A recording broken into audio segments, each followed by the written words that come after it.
All right, y'all, what's going on? It's Combo Breaker 99 back with another video. All right, y'all, so y'all know I was going to talk about this. Y'all know this video was coming. Shout out to my man BJ. I saw he did his little reaction to Macy Barber's interview leading up to her fight this weekend. And of course, once again, Macy Barber, she's never short of words. She's going to speak her mind, whether we like it or not. And look, I will say that's the one thing I like about Macy Barber. Like, she will keep all eyes on her. She said, hey, I need promotion. I'm going to talk. Now, do I agree with everything she says? No.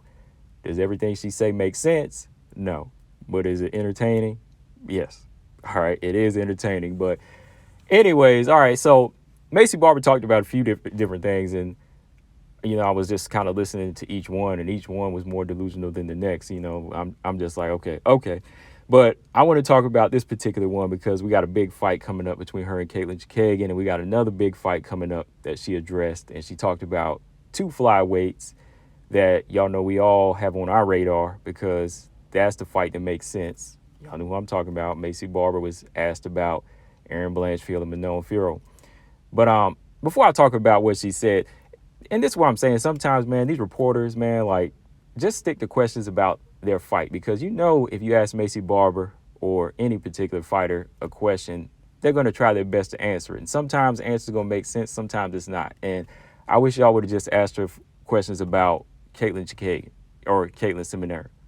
Just ask her questions about that particular fight, because when you ask her something about another fight, it's just going to take her out of the mix. It's going to take her out of her mindset, and then she's going to talk crazy, go in there and wind up losing. You know what I mean? So yeah, next time, just ask some better questions or stick to the fight. I know the flyweight division is popping right now, but still, Macy Barber, oh, man, okay. Anyways, as y'all know, yeah, Macy Barber, she talked about everything from Alexa Grasso to being able to beat Alexa Grasso in a rematch. I mean, all the way to moving up to 135 and taking on Juliana Pena. But the one thing that stuck out to me, of course, we're talking about this division, man. She talked about Aaron Blanchfield and Fiorot, and the reporter, he asked, what does she think about Aaron and Manon? And as he was asking the question, she was like, they're not exciting. She went on and jumped in, and, that was her first thing she said, that they weren't exciting fighters. And he asked, what she thought about that upcoming fight and what it can lead to. Well, first off, she said they're not exciting and they're just there.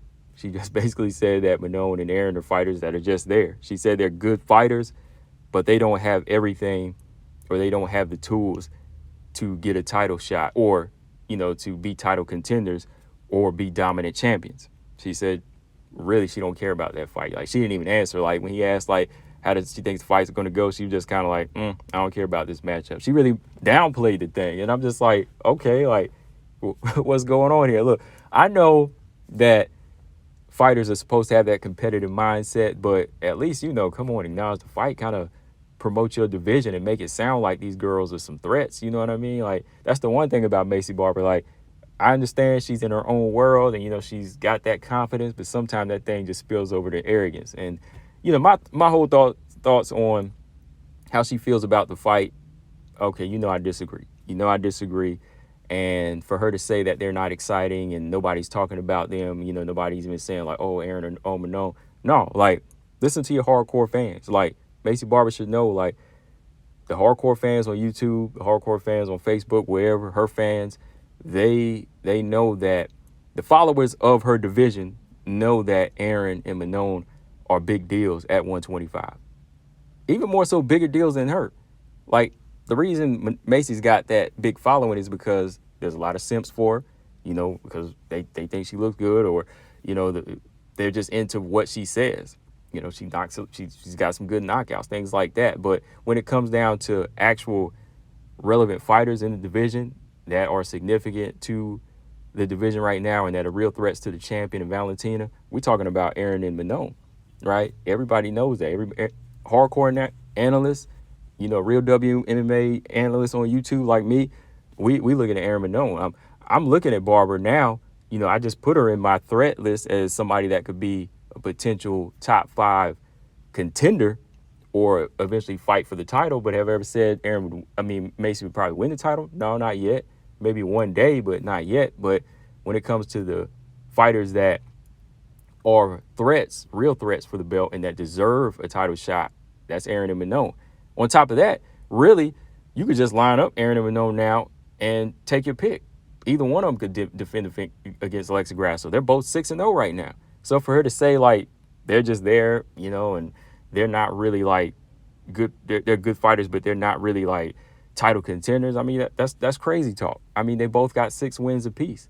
I mean, look at Aaron's resume. She beat a former champion, Jessica Andrade. She beat a title contender, a tough title contender like Tyler Santos that I don't think Maycee could beat. Then, of course, she dominated Miranda Maverick, who I think beat Maycee Barber. And then you look at Manon. Manon beat a former champ, Rose. She beat the fighter she's fighting that I'm not sure she can beat Saturday night. You know, so Aaron and Manon, whether you think they are exciting fighters or not, whether you like their styles, you can't argue and say that they're not good enough to be title contenders, you know, or they're not good enough for title shots. Like, it's not about excitement when it comes down to skills, right? All right. Like, if that person's done enough to win and they've gone on long win streaks, 6 fights apiece, then they can get their title shot. But now that they're fighting each other, this fight definitely spells title shot for the winner of it. Like I said, I would have gave it to Aaron. I would have gave it to Manon, either one. Whoever would have got it off of their 6 wins, fine. That's great. Give them the shot. But now that they're fighting, this solidifies it, because it even sounded like whenever but when the interviewer asked, what did she think about the fight? Like, does this spell title shot for that person? She was just like, no, don't spell title shot, because, you know, they're just not exciting. They're just there. They're not good enough fighters to be fighting for the belt after this fight. It was just like, whatever. You know, I know she wants to downplay it because she feels like if she beats Caitlin Chookagian, that's going to lock her in for a title shot, but not at all. I mean, Manon's already beat Caitlin Chookagian. Of course, Macy Barber is going to have 6 wins in a row for herself, but she's just going to have to get in line, because right now, you know, she's not in the top 5. Macy Barber's not in the top 5, so she's got to get in line behind these two, but behind the winner of this fight, or possibly Natalia Silva. Who knows? All right. And again, don't worry about these two. Worry about Chookagian, because Chookagian, she's a dream crusher too. You know, she's like, well, I'd say she's not like Angela Hill this division, because she's a little bit better than Angela Hill because she's got the skills and she's a top 5 fighter right now. But no, like Caitlin Chookagian, she could stop that junk real quick.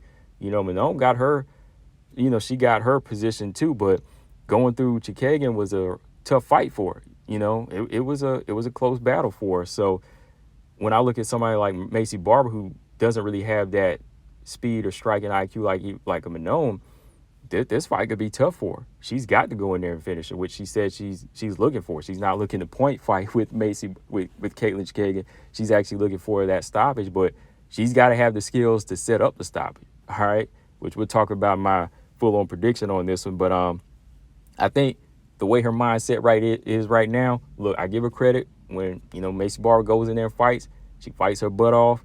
You know, she'll go in there and fight.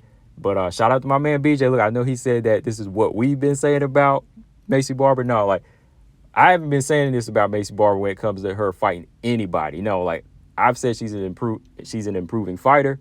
Sorry, BJ, but I said she's an improving fighter, but I didn't say, like, she wants everybody. She went to smoke with everybody, because you got to remember, I told y'all before that they turned down the Manon fight, and they were looking for the easier fight, Lauren Murphy and Jessica Andrade. They didn't want Chookagian in the beginning, all right? They didn't want that Chookagian fight, but just letting y'all know, like, I think she's improving, but when it comes down to those fights, I mean, she didn't want the Manon fight or the Chookagian fight like that. They didn't really call for those fights, or the Aaron fight. They didn't want to fight Aaron in the beginning, you know, back in 2023 when it could have happened. Like, beginning of 2023, they didn't want that fight. 2022, they didn't want it. All right. And the proof is there. I mean, again, in this interview, she said that she wanted the easier champion first. She wanted Juliana Pena before fighting Alexa Grasso. So again, that's proof right there, you know. So again, not saying she scared, but they for some reason are looking for the easy path right now. I wonder why. They want to try to get that title shot. I mean, becoming the youngest champion is a little too late now, right? So I don't know what it is. But yeah, man, I just wanted to come through and get my thoughts on it. Like, no, man, like Macy Barber, you got to get in line. Whether you feel like you're more popular, your style's more exciting. I can't say either one. You know, honestly, yeah, I can't. I mean, Macy Barber knocks people out, and she did have a great fight against Ebos. But, you know, look at how close the fights were with Andrea Lee and Miranda Maverick, right? She didn't stop either one of them. Ebos was like a really exciting fight where it had some back and forth action in there. It still really wasn't like one-sided. When you look at Aaron, I think Aaron is an exciting fighter. I think Manon is as well. I think with what they bring to the table, there's a lot of hard work and there's a lot of like that dominance factor there, you know, where they are taking full control. So to me, they have what it takes to be dominant champions. They've been dominant contenders this far. So if they just go in there and piece it together March 30th, shoot, you could see your potential champion right there for real. But, you know, whenever you continue to talk like this, yeah, you might set yourself up for failure. All right, you might set yourself up for failure. But let me know, guys, what y'all think in the comment section. I think that's pretty much all I wanted to say on it. Yeah, I just think that Barber's wrong there. You know, they're exciting to me, and they definitely are ready to fight for that belt. This fight really doesn't even need to happen March 30th for them. But really, Macy Barber, she better lock it in for Saturday night, because Kayla Chookagian could easily go in there and knock her off that hype train once again. Combo Breaker 99, I'm out. Subscribe. Peace.